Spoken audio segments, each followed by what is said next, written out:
গতকাল বৃষ্টির কারণে আয়ারল্যান্ড বনাম জিম্বাবুয়ে ম্যাচটা ক্যান্সেল হওয়ার সঙ্গে সঙ্গে কিন্তু অফিসিয়ালভাবে এই বছর বিশ্বকাপ থেকে, এই বছর টি-20 বিশ্বকাপ থেকে বিদায় হয়ে গেল অস্ট্রেলিয়ার এর পরে যে ম্যাচটা আছে সেই ম্যাচটা যদি জিতেও যায়, যত ব্যবধানেই জিতুক না কেন, খুব বেশি হলে তারা 4 পয়েন্টে যেতে পারবে। এবং কালকের ম্যাচটা ক্যান্সেল হওয়ার সঙ্গে সঙ্গে জিম্বাবুয়ে অলরেডি 5 পয়েন্ট হয়ে গেছে।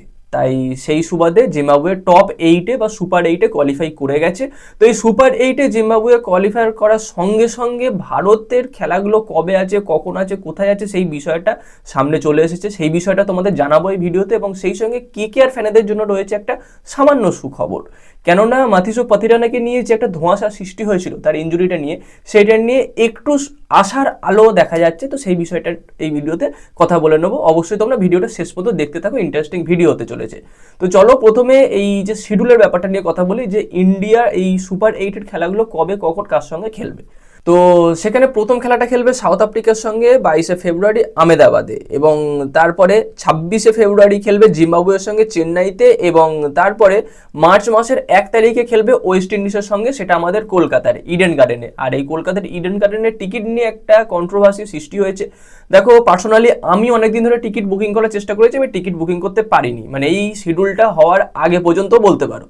তো তারপরে বা কাল থেকে এই জিনিসটা একটু বেশি ভাইরাল হয়, সবাই বলছে টিকিট পাওয়া যাচ্ছে না। অনেক কেউ আমার মতো আছে যে যারা অনেক আগে থেকে বুকিং করার চেষ্টা করেছে কিন্তু করতে পারেনি, আবার অনেক কেউ এরকম আছে যে তারা অনেক আগে থেকে বুকিংটা করে ফেলেছে। তো যারা করে ফেলেছে অবশ্যই তাদের একটা মানে ভাগ্যের জোর আছে বলতে হয়, আর যারা করতে পারেনি তাদের দুর্ভাগ্য, এছাড়া আর কি বলবো। তো যাই হোক, এই গেল এই টিকিটের বিষয়ে ছোট করে কথা। তো এবার যদি কথা বলি একটু অস্ট্রেলিয়াকে নিয়ে। দেখো, অস্ট্রেলিয়ায় আমি আগের দিনও এই বিষয়টা নিয়ে কথা বলেছি, কোথাও কি তারা কর্মফল ভোগ করছে? সেই 2023 বিশ্বকাপের ওপর পা দিয়ে ফটো তোলা, তারপর থেকেই তাদের যেন ডাউনফল শুরু হলো। কিছুটা আমার এরকম মনে হচ্ছে। এই বিষয়ে অনেক কেউ এগ্রি করবে, অনেক কেউ এগ্রি করবে না, সেটা সবারই ব্যক্তিগত মতামত। এই বিষয় নিয়ে অলরেডি গতকাল একটা বড় ভিডিওতে আলোচনা করেছি, তোমরা যারা দেখোনি তারা আমাদের চ্যানেলে গিয়ে দেখে আসতে পারো। তো চলো, এই বিষয়টা নিয়েও কথা হয়ে গেল। এবার কথা বলবো মাথিসো পাথিরানাকে নিয়ে, যেটা আইপিএলে বা এই বছর কেকেআর দল সেই বিষয়টার দিকে তাকিয়ে আছে। প্রথমে Mustafizur Rahman out of IPL, তারপর হর্ষিত রানা অপারেশন, মোটামুটি 2.5 থেকে 3 মাস এখনও সে মাঠের বাইরে থাকবে, এবং তারপরে ফিরে এসে ম্যাচ ফিট হয়ে আবার ম্যাচের সঙ্গে বা দলের সঙ্গে যুক্ত হয়ে একটা কম্পিটিটিভ ম্যাচ খেলা খুবই চাপের বিষয়। সেই ক্ষেত্রে ধরে নেওয়া যেতে পারে যে হর্ষিত রানাও হয়তো অ্যাভেলেবেল থাকবে না। তারপরে গেল মাথিসো পাথিরানা, অস্ট্রেলিয়ার বিরুদ্ধে খেলার সময় হ্যামস্ট্রিং ইনজুরি।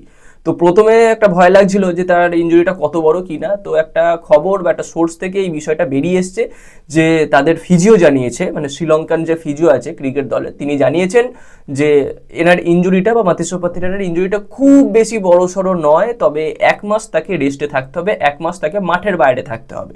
তো যদি 1 মাস সে মাঠের বাইরে থাকে, রেস্টে থাকে, তারপর ম্যাচ ফিট হয়ে দলের সঙ্গে যুক্ত যদি হয়, তাহলে ধরে নাও মোটামুটি প্রথম 2-3টে ম্যাচ মাথিসো পাথিরানা মিস করতে চলেছে কেকেআর হয়ে, তারপর অ্যাভেলেবেল হয়ে যাবে। আর এই মাথিসো পাথিরানার কেকেআর দলের হয়ে অ্যাভেলেবেল হওয়াটা কতটা ইম্পর্টেন্ট, সেটা যারা কেকেআর সমর্থক আছো তাদের থেকে ভালো কেউ বলতে পারবে না। মানে যারা একেবারে ডাইহার্ড ফ্যান আছো কেকেআর দলের, আমিও কেকেআর দলেরই ফ্যান, যারা তোমরা আমার ভিডিও ফলো করো বা চ্যানেল দেখো তারা জানতে পারবে। তো আমিও চাই মাথিসো পাথিরানা সুস্থ হয়ে ফিরুক, এবং সেই সঙ্গে এই বছর এই টি-20 বিশ্বকাপ শেষ হওয়ার সঙ্গে সঙ্গেই যারা কেকেআর দলের স্কাউটিং টিম আছে তারা একজন এমন বোলারকে নিয়ে আসুক যে মুস্তাফিজুর রহমানের পুরোপুরি ব্যাকআপ হতে পারে। আর হর্ষিত রানার ব্যাকআপ কিন্তু পেয়ে যাবে দলে যারা আছে, কারণ আকাশদীপ আছে, কার্তিক তিয়াগি আছে, এরা রয়েছে, এদেরকে দিয়ে মোটামুটি চালিয়ে নেওয়া যাবে। তবে মাথিসো পাথিরানা অথবা মুস্তাফিজুরের ব্যাকআপ কিন্তু লাগবে, বা দুটো বিদেশি, ভালো কোয়ালিটির বিদেশি বোলার লাগবে। আমার তো এটাই মতামত, আর এই বিষয়ে তোমাদের কি মতামত অবশ্যই কমেন্টে জানিও। তো ছোট করে এই ভিডিওতে এইটুকুই শেয়ার করা ছিল তোমাদের সঙ্গে। ভিডিওটা কেমন লাগলো অবশ্যই কমেন্টে জানিও। এবং আজকে যে খেলাটা আছে, যেটা পাকিস্তান খেলতে নামে নামিবিয়ার সঙ্গে, তো যদি নামিবিয়াকে পাকিস্তান কষ্ট করে হারিয়ে দেয় তাহলে কিন্তু পাকিস্তান এই সুপার 8-এর জন্য কোয়ালিফাই করবে। একটাই স্লট বাকি আছে, সেটা হয় পাকিস্তান পাবে নয় ইউএসএ পাবে। আর যদি নামিবিয়া জিতে যায় তাহলে ইউএসএ সরাসরি চলে যাবে, কারণ এই মুহূর্তে পয়েন্টস টেবিলটা যদি তোমরা দেখো, ইউএসএ ওপরে আছে পাকিস্তানের, একে আছে ভারত, তারপর ইউএসএ, তারপর পাকিস্তান। তো তারপরে একটা রাতে খেলা আছে নেদারল্যান্ডের সঙ্গে ভারতের, সেটা নিয়ম রক্ষার খেলা, খুব একটা এটা নিয়ে গুরুত্ব দেওয়ার দরকার নেই। তবে খেলা দেখার মজাটা অবশ্যই আমরা নেবো, আর সন্ধ্যাবেলায় খেলা দেখবো, এটা আমরা আশা করছি। তো এইটুকুই আপডেট দেওয়া ছিল, দেখা হচ্ছে পরবর্তী ভিডিওতে। Bye bye.